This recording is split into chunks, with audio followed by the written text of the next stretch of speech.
Welcome back on into 2K with the Popboy.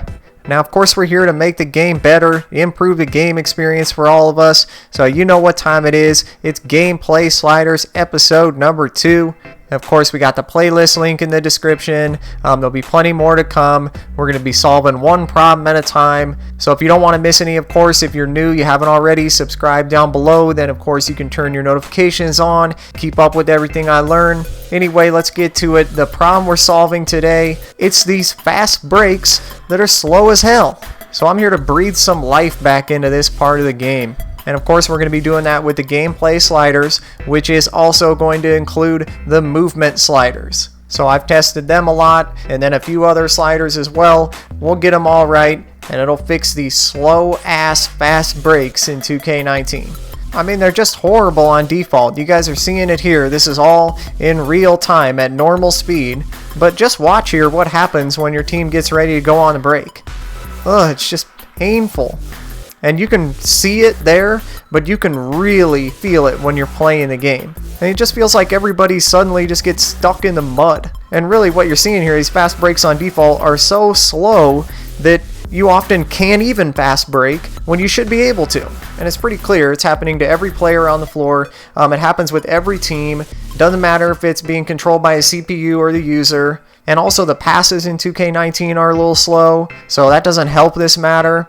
And we'll be addressing that. We'll be fixing that too. So let's get into the settings. I can't look at this anymore. And all these changes, by the way, will be made the same for the CPU and the user. Like I said, the passes are slow just in general in 2K19. So we're going to want to take this pass speed and up it from the default of 50. We're going to want to put that thing up to 57. And you can see what the passes look like when it's on 57. Okay, it just looks like normal NBA passes.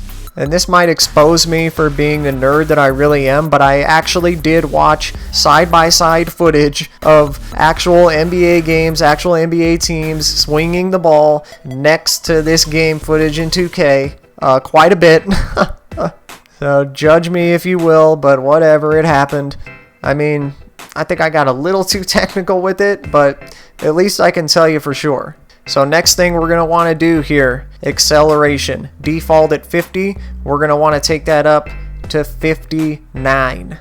And this is one that you're going to have to adapt to the different difficulty levels. If you remember from the first episode, I showed you how to do that. But again, you're just going to add 9 to whatever the default setting is for that difficulty level. Alright, moving on. The next one we're going to want to adjust is, you guessed it, speed. We're going to want to take this up 4 to 54. Alright, now we're getting somewhere. Okay, next thing, that's right, movement sliders. And just to be clear, the movement sliders are going to be the same for the user and the CPU, of course. And they're also not going to vary based on the difficulty level.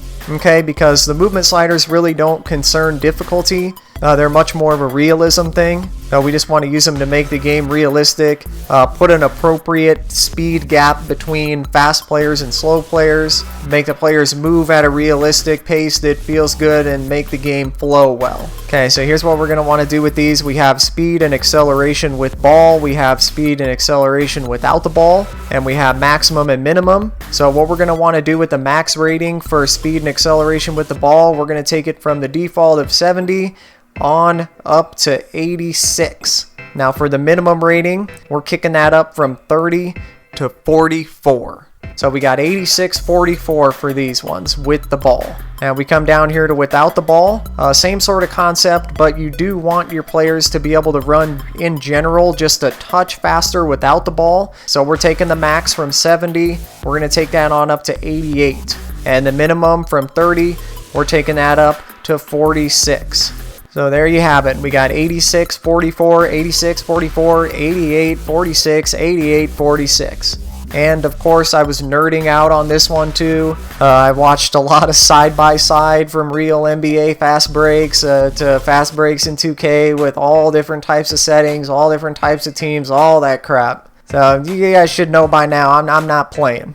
So yeah, so the speed overall is going to be just right. It's going to be very realistic. But also the discrepancy between fast players and slow players, that's going to be very realistic as well. Okay, we don't want it to be too much, but it needs to be enough to give teams who have a speed, an athleticism advantage. It needs to be enough so they can actually use that advantage some.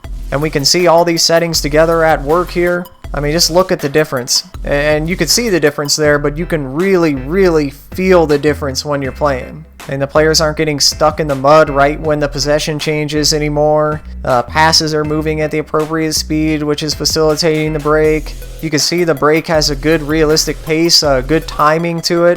The guys who are filling the lanes are coming in at an appropriate speed. And you'll see when we have a trailer, they come in just about right exactly at the time you'd expect a trailer to come. So yeah, so these setting changes are just going to breathe some damn life back into the fast breaks in 2K19 and just make them realistic, make them flow, just like NBA fast breaks in real life. Okay guys, so we all see the differences here, but now I want y'all to get in the game and put these settings in and tell me you don't feel the difference.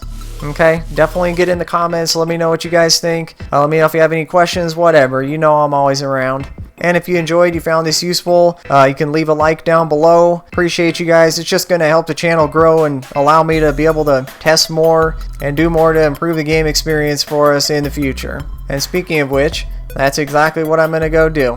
I'm going to go hop back in the lab. That's where I belong. Alright, so I'll catch you guys right back here next time on 2K with the Popboy.